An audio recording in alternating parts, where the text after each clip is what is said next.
Sling touch control 100, and basically what it does is takes the basically everything you can do with the traditional remote through the on-screen interface, and gives you all those features in the touchscreen device itself. So rather than pull up the guide on screen and scroll through the 9,000 channels I have page down on Dish, on my touchscreen remote I can set up filters, which are basically like favorites, and I say, okay, I want to see all of the movies that are on right now.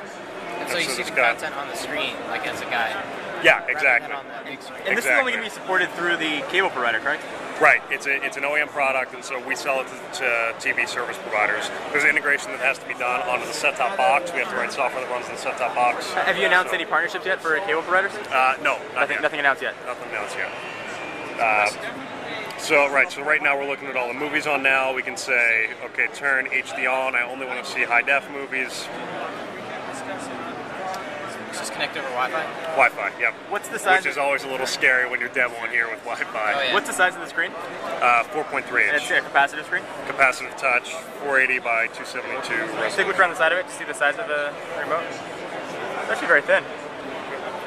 It's got a nice big battery in there too. We're shooting for about 10 hours of active use battery life. What's the size of the battery? I want to say 1700 milliamp. And it just has a dock connector.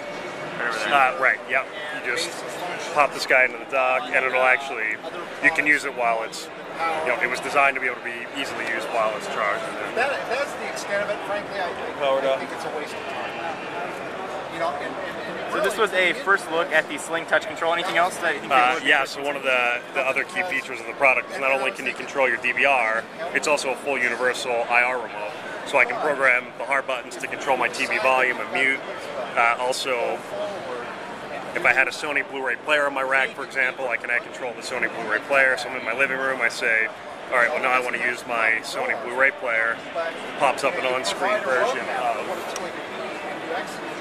my actual physical Sony remote. Do you program macros to have it do? Not on launch. So it's definitely something that we'll add later on down the road, but on launch we're just going to give you the basic ability to load the different remotes and control them as a single remote. That was very impressive. Thank you very much. Cool. Thanks.